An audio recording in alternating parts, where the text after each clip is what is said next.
Hi everyone, I'm Neil. I'm Rohan. I'm Snurshri. I'm Mahir. I'm Rohit. I'm Sakit. And I'm Mateo. And we're Team Grade-ient. So, it's about that time of year where everyone's going to make their schedule, and you're trying to figure out if you should take this class. It's a required class, so you know you'll have to take it eventually. But you told yourself you touch more grass next semester, so you really want to have an easy time. Naturally, you ask one of your friends who's already taken the course about how difficult it was. He tells you that it's the easiest class in the world, that you have nothing to worry about, and that you're definitely going to get an A. The thing is, your friend is kind of smart, so you don't believe a single word he says. That's fine. I'll just ask another friend. You ask another one of your friends who's taken the class before. This one says it's impossible, that you have no chance, and that he almost failed. The thing is, this friend isn't the brightest, so you don't believe him either. You're left sad, confused, and you wish there was a convenient way for you to get meaningful information about your classes before you take them.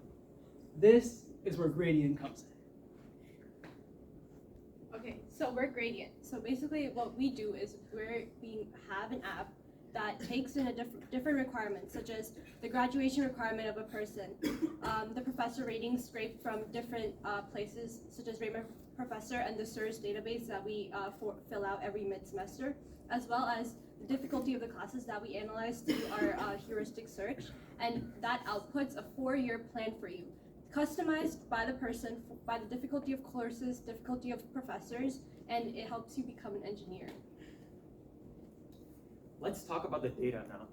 So in a perfect world, we would be able to have all the data we wanted. But unfortunately, some people don't like sharing their data. But anyways, we're getting our data from 4 main sources.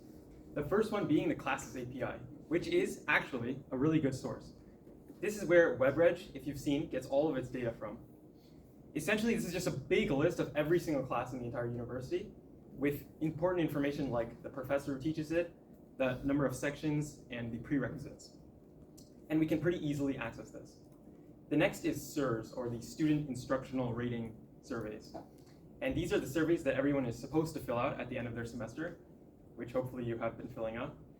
And this is actually a really good source of data because we can get a bunch of different numbers and heuristics per professor, per section, per class. And it's all neatly organized. Next, we have Rate My Professors, which everyone knows and loves. And this is really good because we can get written reviews per professor that are handwritten by people, by students like you and I. And then finally, we have the handbooks, which are basically just a list of classes that everyone needs to take for each major. Now, using this data, we can basically power the rest of our project, and we can organize this data and use it in such a way that we can create different functionality, like you'll see in the next slide. Okay, so behind me you can see the SIRS data. The first thing we did with this data is for each question we found the average of all the scores and the standard error, and then for each question I subtracted 1 standard error from the average. So using the 10 numbers that Neil provided in the previous step, the next step is to take those 10 numbers and consolidate them into a single robust metric that we call the section quotient index, or the SQI. And here you can see some final results. So for Dean Antoine's Honors Introduction to Engineering, we have a score of 4.13.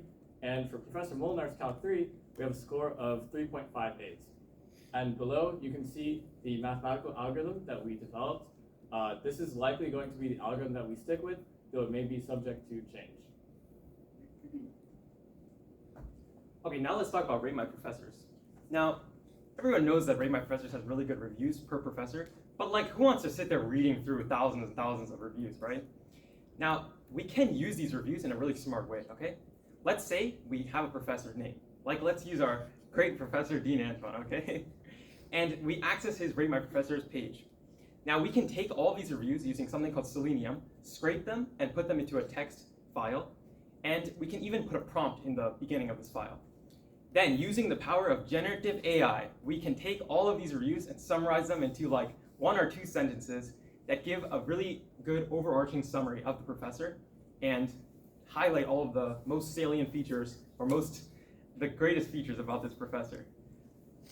But that's not all we can do with Grade My Professors. So another thing we do with the Rate My Professors is use the reviews for a single professor and return a professor sentiment index.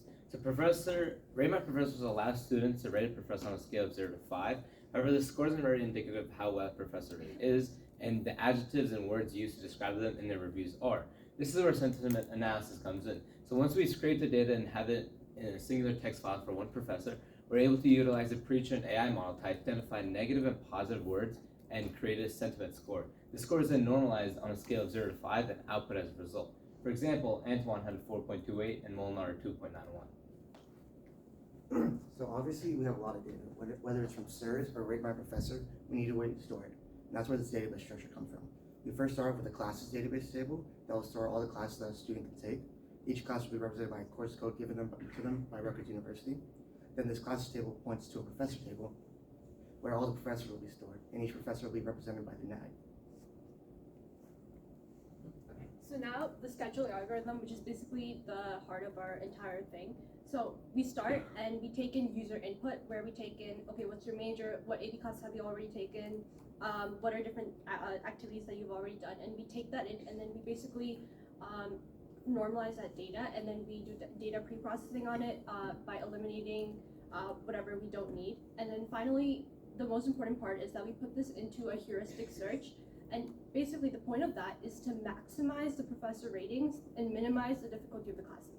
So the way we do that is like different searching algorithms. And then finally, after that, we're gonna output all the list of schedules that we have. And then you have to account for that some classes are only available in the spring, some are only available in the fall, depending on the professor, right? So after that, we take that information in through the user, and then we adjust our algorithm, and then we output the most optimized schedule at the end. Okay, lastly we have the front end, which will bring our product to the user. Per the recommendation of our mentor Hamza, we're using Streamlit to code this. And if you play the video, it'll go through a small run through our website so far. So it starts out on the login screen where you put in your email and your password, and that will bring you to your profile. Then you can navigate to the other pages. If you go to the 4-year plan page, it will eventually, when we implement all the data, it will show you your 4-year plan based on the major that you select through the bar on the top.